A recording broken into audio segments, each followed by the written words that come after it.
کہ اے خالق کائنات، مالک کائنات، ہماری اس مرحومہ بہن کی زندگی کی تمام غلطیوں کو، خطاؤں کو درگزر فرما،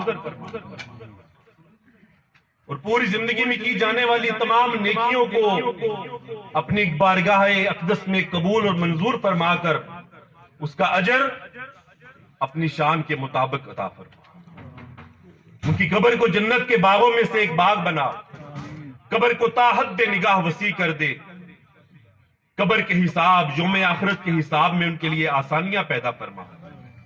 پیچھے رہنے والوں کو ان کے لیے صدقہ جاریہ بننے کی توفیق عطا فرما۔ عزیزان محترم، جو آیت میں نے آپ کے سامنے تلاوت کی،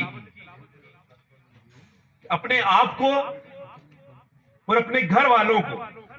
جس طرح حدیث شریف ہے نبی پاک صلی اللہ علیہ وسلم کی کہ تم میں سے ہر ایک رائی ہے جس سے اس کی رعیت کے بارے میں سوال کیا جائے گا۔ ایک گھر کا مالک ہے تو اپنے گھر کے، اپنے بیوی بچے، ان کے ساتھ کیا سلوک کیا۔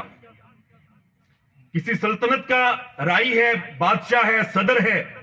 تو اس کی سلطنت اور رعایا کے بارے میں پوچھا جائے گا کہ عدل اور انصاف کے حوالے سے، ان کے حقوق ان تک پہنچانے کے حوالے سے، ان کے مسائل کے حل کے حوالے سے تم نے کیا کردار ادا کیا تھا۔ اسی طرح ایک مرد مسلمان، ایک مومن اپنے گھر والوں کے لیے اللہ کے حضور جواب دہ ہے کہ وہ دین، وہ اقامت دین کی وہ گواہی جو میرے پاک نبی آمنہ کے لال نے اتنے بڑے مجمع کے سامنے کھڑے ہو کر جو شہادت طلب کی تھی خطبہ حجۃ الوداع کے موقع پر کہ کیا میں نے تمہارے سامنے اللہ کے دین کو پہنچانے کا حق ادا کر دیا ہے؟ سب نے بآواز بلند کر کہا تھا اللہ کے رسول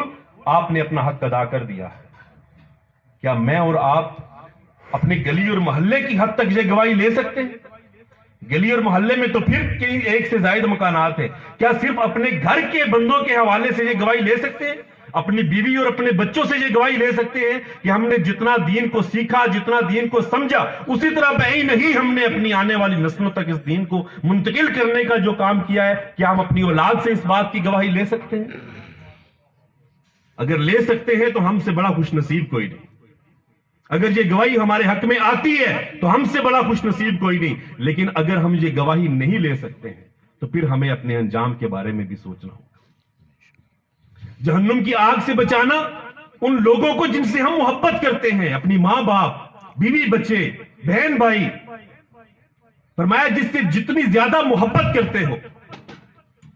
جس کے لیے رزق کو فراہم کرنا، بہترین لباس، بہترین رہائش، بہترین تعلیم، بہترین تربیت کا انتظام کرنا اپنے لیے فرض سمجھتے ہو، اچھا کھانا کھلانا اپنا فرض سمجھتے ہو، اتنی ہی محبت کے ساتھ، بلکہ اس سے بڑھ کر اس سے بھی زیادہ محبت کے ساتھ کوشش کرو کہ ان کو جہنم کی آگ کا ایندھن بننے سے بچا لیا جائے۔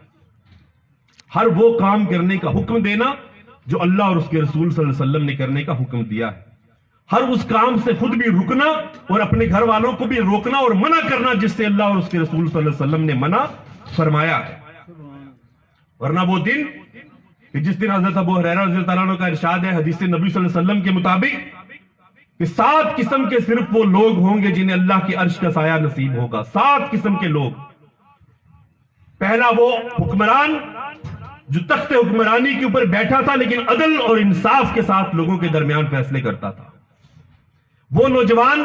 جس نے اپنی جوانی کو اللہ کے عبادت کے اندر بسر کیا،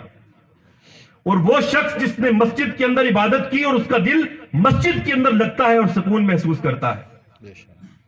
وہ شخص،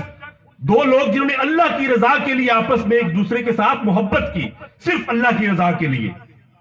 من احب للہ وابغض للہ واعطى للہ ومنع للہ فقد استکمل الایمان۔ اس نے اپنا ایمان مکمل کر لیا۔ اللہ کی خاطر جس نے دوستی کی